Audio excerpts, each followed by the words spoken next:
también está educando en cada escuela con lucha consciente.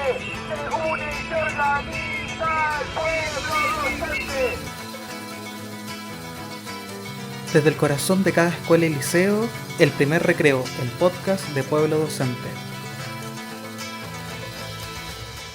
Gabriela Mistral, que no solamente fue Premio Nobel de Literatura, sino que fue una gran profesora y que escribió mucho sobre la educación y que fue directora, dijo que el prestigio, la calidad, el futuro de una escuela era responsabilidad de toda la comunidad escolar. Y agregó que el peor enemigo de la educación era el temor. Y por eso decía que el peor profesor es el profesor que vive con miedo. El que quiera hablar de educación, bienvenido, a rostro descubierto y en forma pacífica. Los que quieran hacerlo encapuchados y con bombas Molotov no tienen ningún espacio en nuestro sistema educacional. Y a eso apunta la ley Aula Segura, a lograr restablecer la seguridad en el aula, para defender los derechos de las personas que son el alma y el corazón de la comunidad escolar. Nuestro gobierno está y va a estar siempre con los profesores que quieren enseñar, con los alumnos que quieren aprender, con los padres y apoderados que quieren ver a sus hijos progresar, y va a combatir siempre y con mucha fuerza a los que quieren, con violencia, bombas Molotov, overoles blancos o cualquier otro medio de violencia, venir a destruir lo que es nuestra comunidad escolar. Sebastián Piñera, 19 de diciembre de 2018, promulgación de la ley Aula Segura.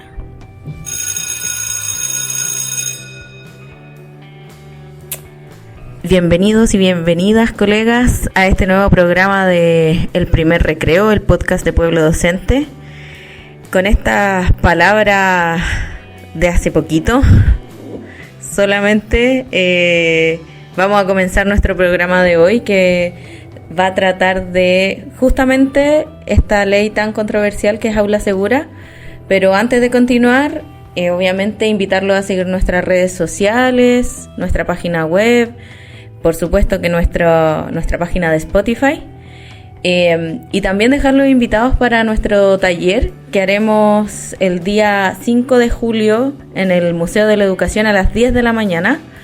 Esto todo en marco de sus escuelas de invierno y en nuestro taller de técnicas para mejorar el clima de aula en nuestros colegios, en nuestros liceos, donde enseñaremos algunas técnicas. Dicho esto, colegas, comenzamos nuestro programa. Vamos a comenzar con el profe Roberto, que vuelve aquí a los micrófonos. Roberto. Gracias, Nico.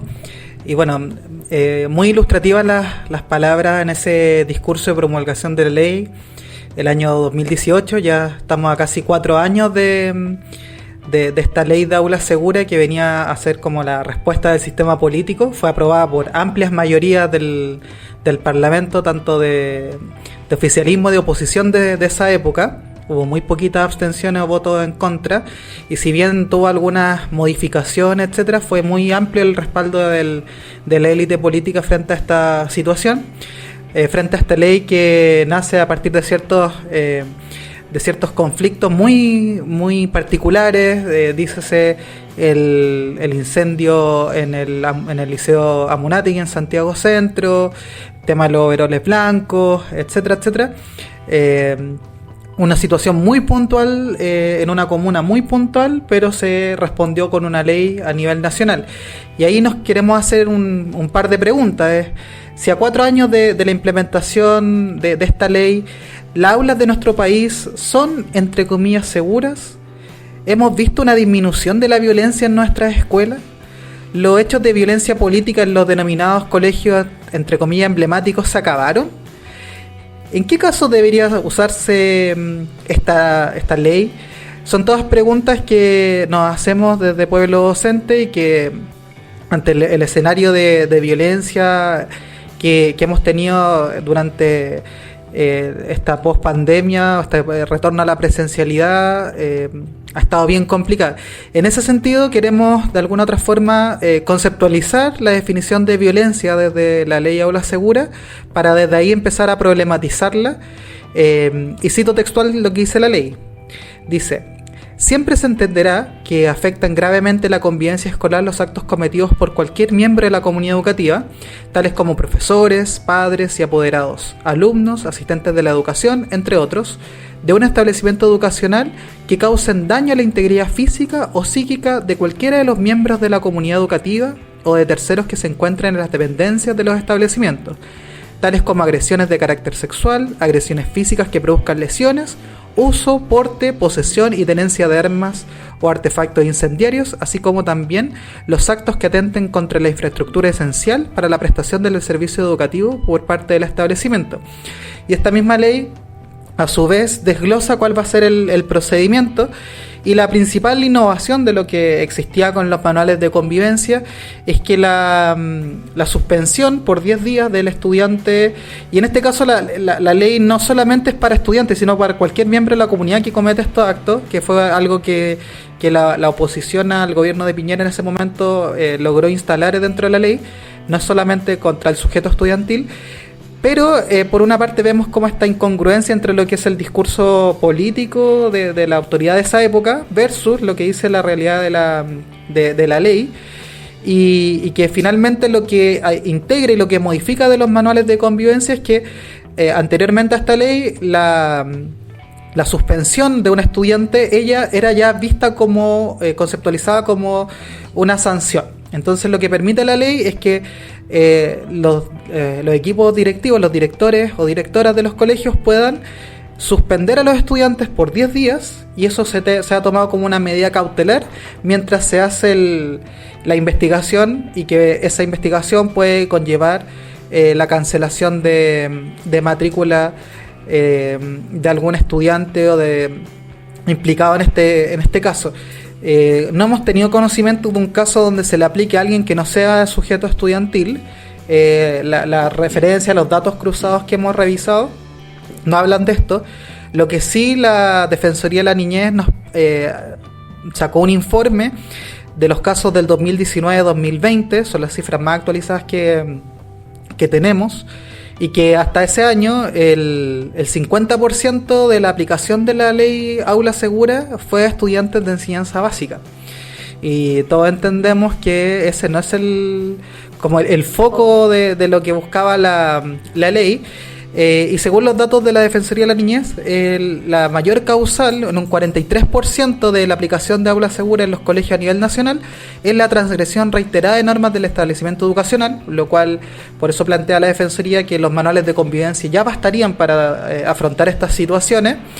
En un 19% las agresiones físicas a otros estudiantes, y en un 13% agresiones físicas a docentes y o asistentes de la educación. Entonces vemos que en la práctica la ley Aula Segura, si bien fue una pirotecnia comunicacional del gobierno de la época para combatir un hecho puntual que era la violencia política en los colegios de Santiago Centro, finalmente en la práctica lo que ha hecho es ser aplicada a nivel nacional por otras causales.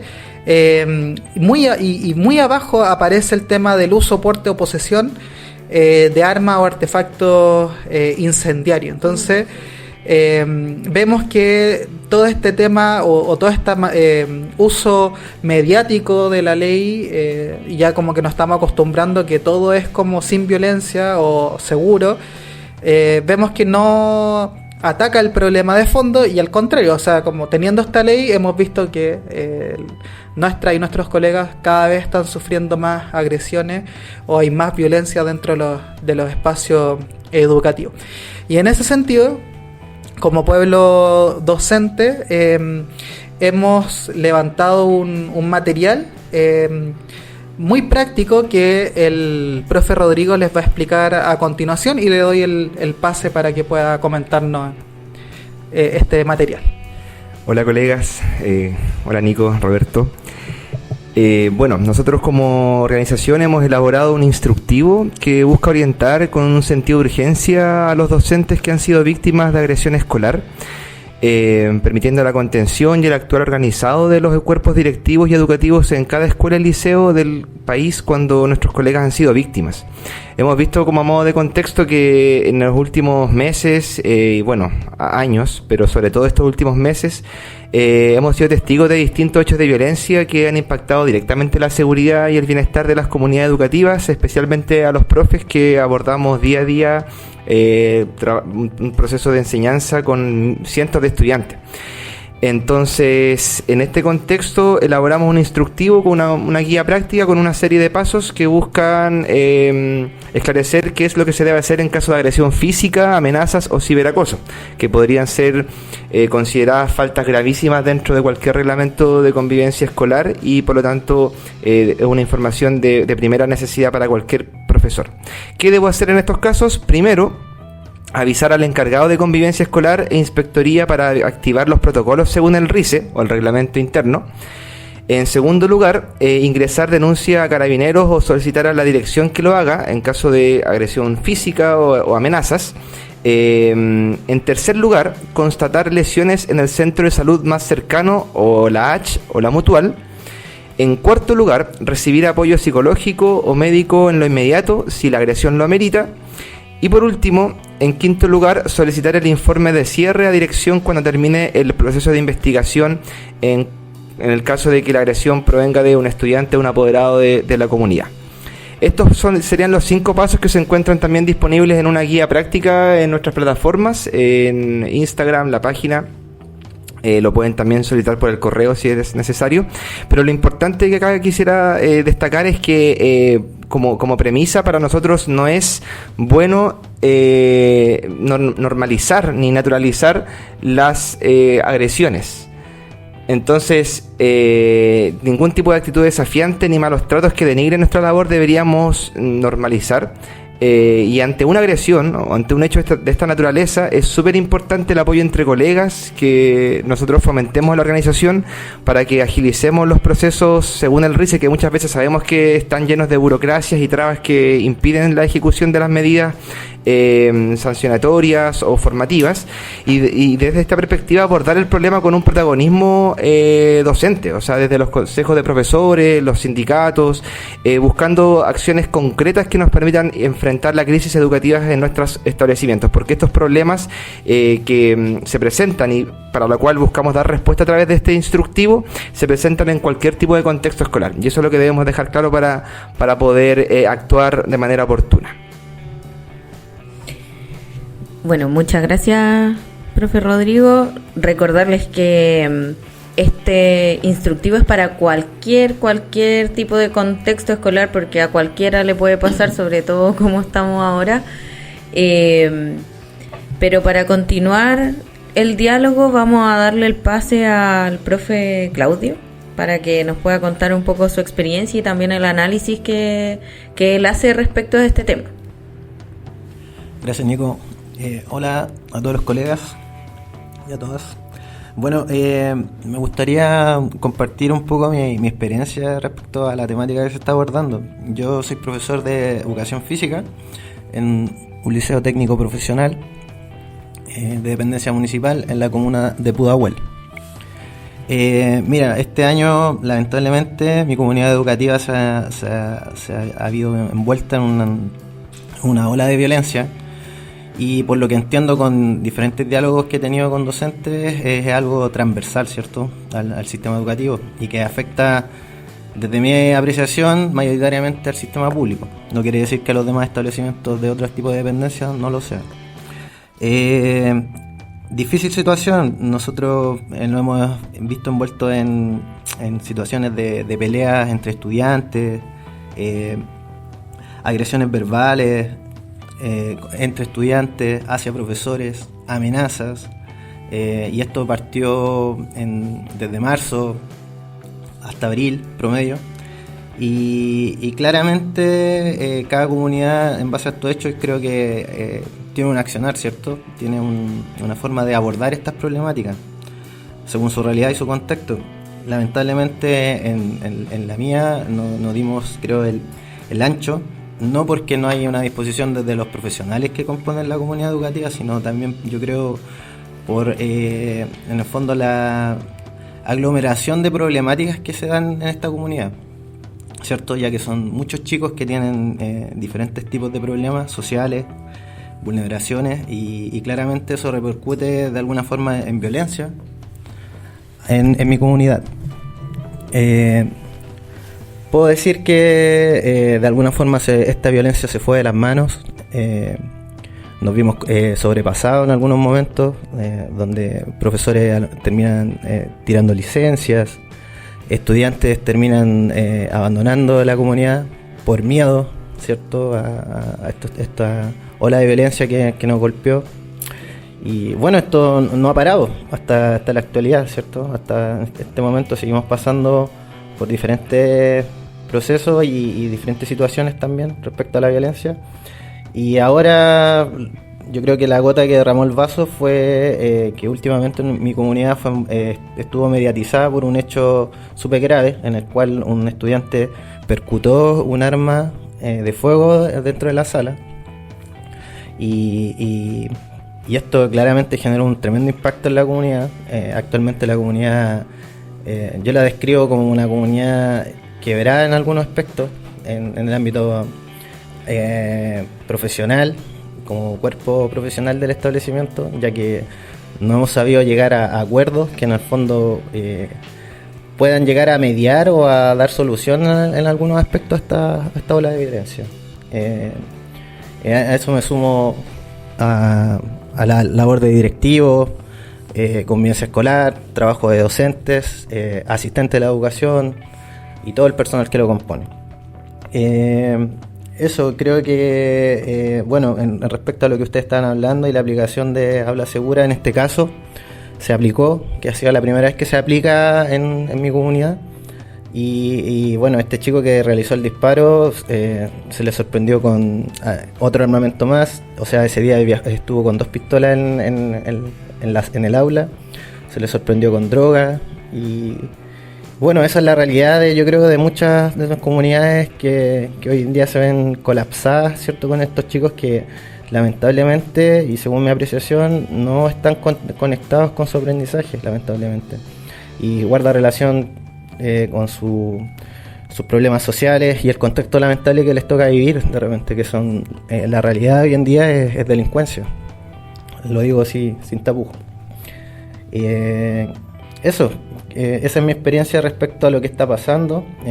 Creo que, según mi apreciación, hoy en día el aula segura, la ley de aula segura, no está teniendo un impacto relevante con estos hechos y con los estudiantes que se ven involucrados en estos hechos de violencia, ya que en el fondo lo que hace esta ley es trasladar a estos chicos de un establecimiento a otro, de un establecimiento vulnerable a otro, y en el fondo no genera un impacto o un real seguimiento con estos estudiantes. Podemos decir que esto hay una crisis, ya que las redes que en el fondo trabajan con estos chicos no dan abasto, tanto las externas como las que internas dentro de la comunidad. Eso podría compartir con ustedes, colegas. Lamentablemente es una triste realidad, pero es la realidad de mi comunidad y también quería compartirla con ustedes, que creo que es súper importante saber cuál es la realidad hoy en día de la educación pública. Bueno, muchas gracias, Claudio, por tu análisis, por contarnos un poco tu experiencia respecto a este tema y cómo la violencia también ha afectado en distintos lados. Yo creo que todos los que estamos en esta mesa, ninguno podría decir que ha pasado el año como si nada. Ya para darle un cierre a nuestro programa, vamos a dejar con ustedes al profe Marco, que nos va a presentar un poquito las conclusiones de lo que conversamos hoy día. Sí. Bueno, saludar a todos los auditores. Sí, mira, el tema del aula segura, yo creo que la conclusión que nos deja es qué mirada debemos tener los profesores en torno a la delincuencia, ¿cierto? Porque de repente la violencia tiene muchas escalas, desde la más simple, que muchas veces puede ser la desigualdad que se puede generar, y yo la puedo ver dentro de un curso donde los chicos no tienen materiales, no asisten por distintas problemáticas sociales, familiares, y ya para un profesor ese es un tipo de violencia que la puede identificar concretamente y que va a afectar el proceso de aprendizaje. Pero cuando nosotros hablamos de este tipo de hechos de violencia o de panoramas de violencia, ya estamos en un plano más de qué mirada deberíamos tener nosotros contra la delincuencia. Porque lamentablemente son hechos delincuenciales los que permean esta discusión. no son problemas pedagógicos o de aprendizaje muchas veces, sino que lo que está detrás es una cultura de violencia, una cultura de delincuencia que obviamente, como es un tema social, la vemos dentro de la sala de clase. Entonces, el programa, al menos este programa, no apela o no intenta desarrollar una fórmula de cómo abordar directamente los casos. La guía o el instructivo es un recurso específico para la agresión docente, pero es un recurso solo para eso. Pero la violencia tiene muchas escalas. ¿Qué es lo que creo yo que deberíamos seguir? ¿En qué senda deberíamos seguir? Primero, ir cohesionando, ir aunando una mirada como más general, pedagógica desde los profesores sobre la violencia. Y si bien nosotros entendemos que las escuelas no son cárceles, no son espacios donde los sistemas policiales deberían tener mayor rol, sí las escuelas deberían empezar a prepararse justamente para los años que vienen, porque el tema de la cultura delincuencial se ha ido desarrollando en los últimos años y lo que hemos visto es que cada vez va creciendo más. Entonces, ¿qué es lo que yo creo como conclusión? Primero, tener una mirada sobre la delincuencia, saber que hoy día hay un sistema que lamentablemente no sanciona, y no sanciona por dos cosas. Hay un discurso que no sanciona por distintas razones, que tiene que ver principalmente con los orígenes, cómo se entienden los orígenes de la violencia, y el otro tiene que ver justamente con los problemas de subvención o de recursos que están cruzados en estos problemas con estos chicos que uno los cataloga como disruptivos. ¿Ya? Entonces hay muchas agencias, muchas oficinas de protección, hay muchas fundaciones que hoy día están pero llenándose los bolsillos con esta situación, y muchas veces esas redes, que muchas veces son públicas, en muchos casos son privadas, hoy día están colapsadas. Entonces, ¿cuál hoy día debería ser nuestra crítica? Es fundamentalmente el rol que tiene el Ministerio de Educación, porque el Ministerio de Educación tiene el deber y el rol de centralizar y poder poner en práctica y en desarrollo todas esas redes de apoyo, porque lamentablemente son situaciones que salen de la dinámica de la escuela. O sea, un chico que vive en una situación delincuencial en la familia, que está involucrado en una red de bandas, de narcotráfico, etcétera, el profe o la acción de los profesores queda corta. Entonces, una crítica que nosotros podemos desarrollar es justamente al poco sentido de urgencia que tenía el Ministerio de Educación para este tema. No vamos a decir que a lo mejor para otros temas lo ha dejado de lado, pero para este tema no ha tenido ninguna orientación concreta. Es más, aparentemente, la conclusión que tienen los profesores es que hay cero medidas para este tipo de problemas. Lo otro es denunciar el negocio, el mercado que hay, porque hay un poco la explicación de por qué de repente los equipos directivos no aplican la llamada mano dura que muchas veces los profes piden, o por qué hay muchos procesos que se alargan mucho tiempo para poder sacar a un chico de la comunidad, ¿ya? Y justamente porque está encuadrado en estos problemas de subvenciones. Y hoy día sabemos también que muchas escuelas tienen estos problemas de matrícula, y sacar muchos niños también es muy complicado. Y lo otro tiene que ver también justamente denunciar hoy día todas estas instituciones que están muchas veces dejando de lado este tipo de problemas. Hoy día nosotros tenemos el Colegio de Profesores, que es nuestra única voz, entre comillas, en el ámbito de los docentes, y para este tema tampoco ha tenido mucho rol. Entonces también es deber de nosotros, tanto en los colegios donde están hay presencia del Colegio de Profesores, pero también en los colegios donde no hay, agitar esta situación, denunciarla. Es una denuncia que nosotros la podemos hacer todos los días. Y bajo esa lógica también, obviamente, mantener la unidad y la organización, que nosotros ahí en el instructivo lo desarrollamos como parte también de las medidas, que son, más allá de las medidas específicas, técnicas, son elementos que nosotros deberíamos tenerlos siempre, ¿ya? Entonces, con eso para mí yo cerraría. Son un llamado justamente a denunciar esto. Los casos a casos tenemos que verlos siempre, pero la unidad, la organización es obviamente un elemento que tiene que cruzar cualquier hecho de violencia o cualquier problema que nosotros tengamos en nuestras comunidades educativas, ¿ya?